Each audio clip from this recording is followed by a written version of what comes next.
Desert Island Discs, 70 Years of Castaways, with foreword by Kirsty Young, compiled and edited by Sean Magee, read by Alex Jennings and Juliet Stevenson.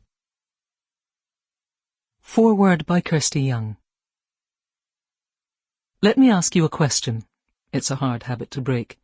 What do the late Prince Chula Chakraborty of Thailand and Ian Hislop have in common?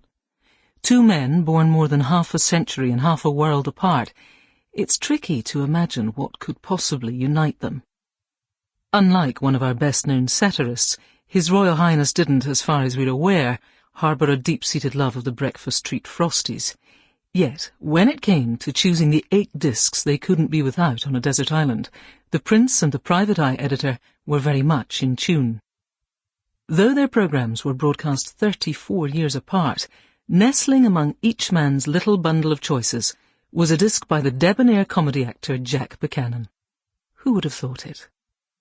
For 70 years now, Desert Island Discs has managed that rare feat, to be both enduring and relevant. By casting away the biggest names of the day in science, business, politics, showbiz and the arts, it presents a cross-sectional snapshot of the times in which we live. As the decades have passed, the programme has kept pace, never frozen in time, yet always, somehow, comfortingly the same. And here we must surely tip our hat to Roy Plomley. Like most truly great ideas, the welly boot, the sandwich, the spell check, the premise of Desert Island Discs is stunning in its simplicity. A person of significant accomplishment enters into a bargain with the Beeb. They chat about their life, and we play the 8 discs they've chosen. What could be more straightforward? The humble genius of the format is that it cradles and shapes itself around each highly individual guest, like a well-tethered hammock slung between a pair of obliging palm trees. Back in 1942, before publicity junkets and PRs, YouTube and tweeting, one person talking to another person, whilst other folk tuned in on the wireless, must surely have seemed like a jolly bright idea. But now, in 2012, for 45 minutes, are you mad? Well, no, you're not. Indeed, it could reasonably be argued that among the constant flow of instant verbiage that swirls non-stop around us these days, the opportunity to take a decent amount of time to properly appreciate and examine the life of someone significant is more welcome than ever. But of course the chat is only part of it, 29 minutes if you're counting, and I very much hope you are. What about the other essential component, the discs? Where do castaways begin when it comes to choosing the pieces that'll illustrate and illuminate who they are and how their life has been?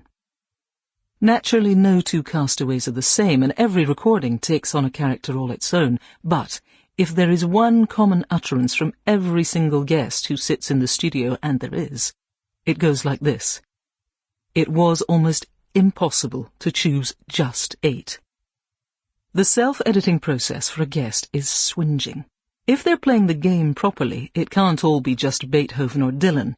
It's about pinpointing pieces that cast light on their life's most significant moments. Adversities conquered, children born, lovers lost, laughter shared. As a result, their little list of discs is often very surprising indeed.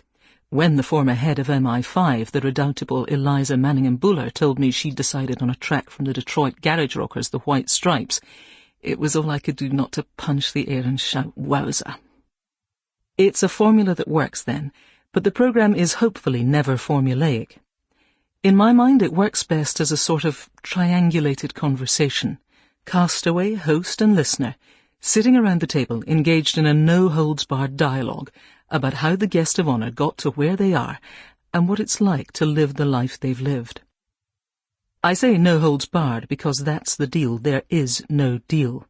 We never agree questions beforehand, no matter how platinum-plated the castaway. And keeping the listener engaged often means being very nosy and very persistent. Yet, Desert Island Discs is unashamedly a celebration of achievement. The people who come on are there because they matter. From Field Marshal Montgomery to Dame Tanny Gray Thompson, all of them have reached the heights in their chosen field. They are different from the rest of us, more talented, more ambitious, more energetic. Sample complete. Ready to continue?